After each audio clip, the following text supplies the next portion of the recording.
Je suis Naïla et je viens du Liban. Ça fait 18 ans que je suis au Canada.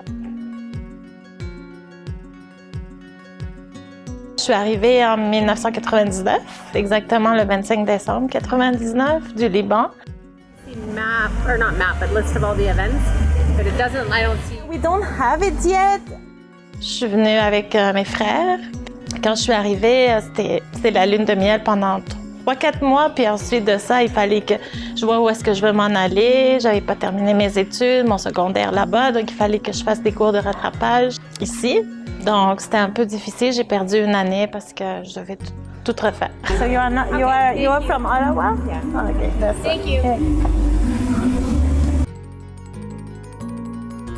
Quand je suis arrivée, je suis tout de suite arrivée. Ma mère habitait déjà avait déjà un appartement, fait que je suis arrivée, puis c'était un peu comme bizarre là d'arriver comme immigrante parce que j'étais déjà venue comme touriste 2 fois avant, donc je pensais que ce serait la même chose. J'aurais pas de problème vu que je suis déjà venue, fait que je connais beaucoup de choses, mais ça a été complètement différent. Hi, bonjour. Oui, juste pour information, j'avais lu sur le site qu'à 20h, il y aurait des DJ. Est-ce qu'ils viennent toujours? Oui, c'est à 20h30. Puis ça va être sur la scène ici, à 8h30. Puis c'est un DJ silencieux. Ça va être un combat de DJ. Quand je suis arrivée, aussi, je pensais que je rencontrais des amis, j'allais la fin de semaine aller sortir avec eux, mais c'était pas ça. Eux, ils étudiaient puis ils travaillaient en même temps. On va vous demander de mettre des écouteurs. Vous allez choisir la musique que vous voulez puis vous allez chanter. On fait ça parce que il fait ça parce qu'il y a un événement privé dans le musée. Donc sinon ça va faire trop de bruit. C'est bon? De rien, bonne soirée. Peut-être ATM? Dans le coin de la bouffe. OK. ATM. J'ai pas vu de machine ATM, mais je vais regarder. Attendez une seconde. Mais ça vous aide pas. À la maison du citoyen, Oui, il y en a une. guichet automatique 14. Regardez. Puis j'avais des amis, ma mère me disait, il faut que tu sortes de chez toi, tu peux pas rester chez ta mère, puis pouvoir rencontrer des gens, donc je savais pas quoi rencontrer. Alterna Banque sans Laurier, mais ça c'est dans le musée. Je suis née au Liban. Je suis restée à peu près 4 ans là-bas. J'étais à 10 minutes de la capitale. On appelle ça le Grand Beyrouth. En fait, les années de guerre du Liban, c'est 1975-1992. Puis moi, j'étais là-bas jusqu'en 1984. There was more sniper and machine gun fire in Beirut today. The premier of Lebanon tried to patch together another ceasefire, and he did get Muslim gunmen to move back from some Beirut luxury hotels. Jim Laurie has a report now on the various factions involved in the Lebanese fighting. It's a confusing combination of political organizations that makes up the leftist street fighters in this civil war. The other side's simpler, 2 right-wing groups, Christian, well-disciplined, educated. But here on the left, there are more than a dozen groups, Marxists, Palestinians, Muslims, and those claiming ties going back to the late President Nasser of Egypt. This neighborhood is controlled by a military united front of Lebanese communists and Palestinians. The street fighters here say they are not fighting a war between Muslims and Christians. Rather, it is a class struggle between the poor and the rich. Ça allait pas bien là-bas, puis même dans notre coin, c'était pas calme, donc il fallait mieux partir que d'aller dans un autre endroit. On a décidé de déménager à Paris. En premier, mon grand-père a décidé, avait dit à ma mère, il n'y a pas d'avenir au Liban, donc vous allez aller à Paris. On est allé à Paris, on est resté 2 mois, puis comme c'est pas le même climat qu'au Liban, on a déménagé à Nice.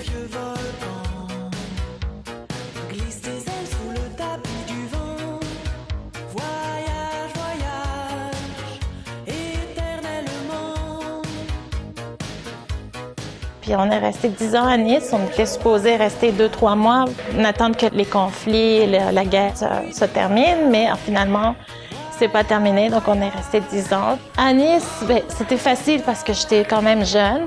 J'avais 4 ans quand je suis allée là-bas.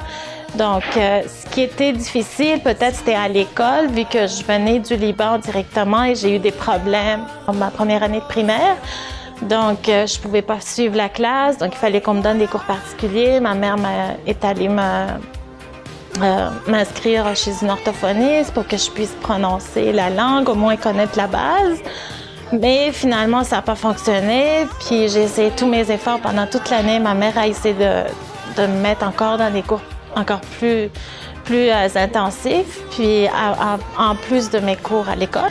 Finalement, j'ai pas pu y arriver, donc ils ont décidé de me redoubler ma classe. Finalement, j'ai pu faire toutes mes années après la de primaire sans problème, quoi. Ensuite de ça, je suis retournée dans mon pays. Il y a eu une séparation de mes parents, donc mon père avait la garde, donc j'ai dû repartir au Liban. Puis c'était mon choix aussi, je voulais repartir pour voir ma famille, pour être dans mon pays de naissance.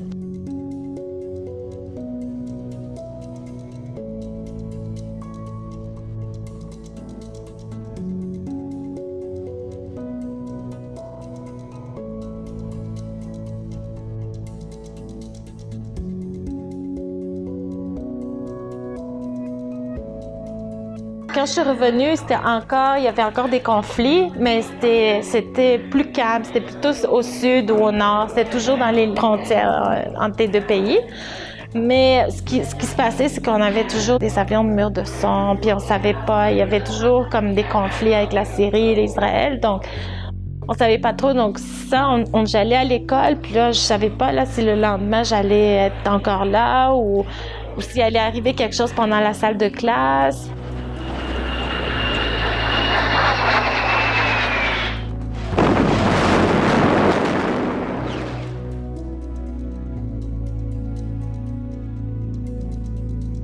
En même temps, je suis là, je vis là, puis la vie continue, quoi.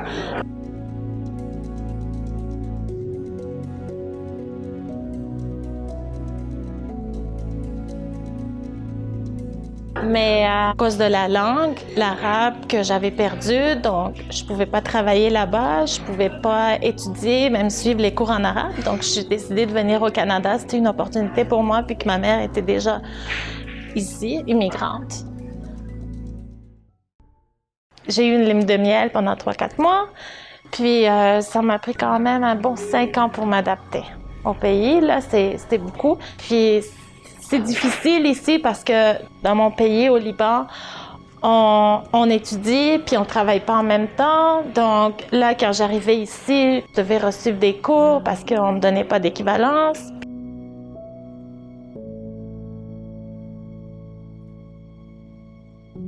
Dans ces 5 ans-là, j'ai eu aussi des crises de panique à cause de l'adaptation. C'est le choc culturel là, qui est arrivé. Là. Donc, puis aussi à cause des situations familiales aussi, quand mes parents. Donc, ça aussi, c'est venu s'intégrer aussi au choc culturel, quoi.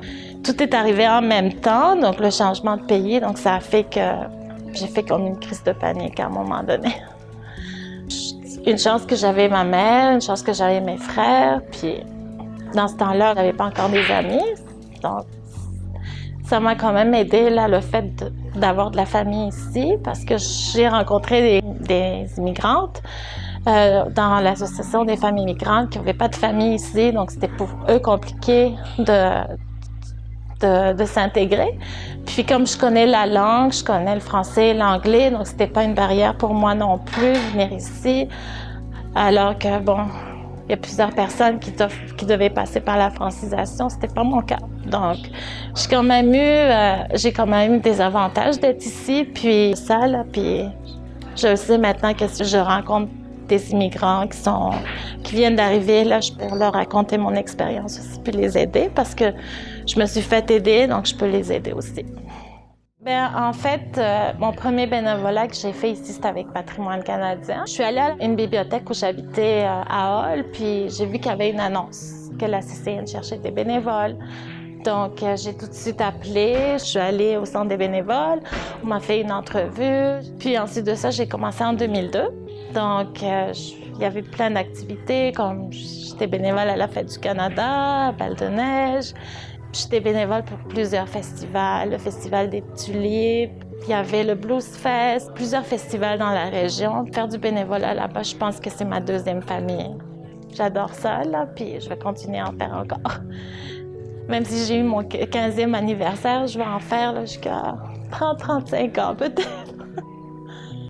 La journée où je suis allée à la bibliothèque puis j'ai vu l'annonce, ça c'est quand je suis sortie de la maison. Ouais. En fait, c'est ça qui m'a fait sortir de la maison, puis en même temps, c'est ça qui m'a dit « va voir d'autres organismes aussi qui vont peut-être t'aider d'une autre manière, mais qui vont peut-être t'aider à briser ton isolement, à aller rencontrer des gens. » Parce que oui, c'est bien d'être avec la famille, d'étudier, tout ça, mais il faut aussi une vie sociale. Puis moi, je suis très sociable. Puis quand je suis arrivée ici, ça m'a choqué que j'arrivais pas à me faire des amis. Puis je savais pas de quelle manière me faire des amis. Puis je pouvais pas rencontrer mes camarades de classe pendant la fin de semaine. Donc, il fallait que je sorte de chez moi puis que j'essaye de trouver quelque chose que j'aimerais faire là, pour rencontrer les gens. Comme je voulais pas aller à la bibliothèque, j'ai dit qu'est-ce que je vais aller faire à la bibliothèque, lire encore puis rester là puis prendre un livre puis lire par moi-même. Je peux pas parler à la bibliothèque, c'est le silence complet. Donc une fois que je suis rentrée dans cette bibliothèque là où j'habitais, là c'est vraiment là que j'ai vu. Quand j'ai vu vraiment cette affiche-là, cette petite affiche-là que j'ai encore dans la tête, qui est toujours dans la tête à chaque fois que je pense, quand je fais du bénévolat avec Patrimoine, à chaque fois je pense, mais comment je suis arrivée là, moi? Comment j'ai pu briser mon isolement? Comment j'ai pu rencontrer des gens? Après 2 ans que je suis au Canada, ma mère m'a dit plein de choses, mais sors, va voir va juste parler avec des gens à l'extérieur. C'était pas ma façon de faire à moi, donc c'était pas comme dans ma culture peut-être ou ma façon à moi de faire. Donc c'est vraiment là cette journée-là. Puis si je me souvenais de cette date-là, là, ça serait comme ma date mémorable. Mais je me souviens plus de cette date-là.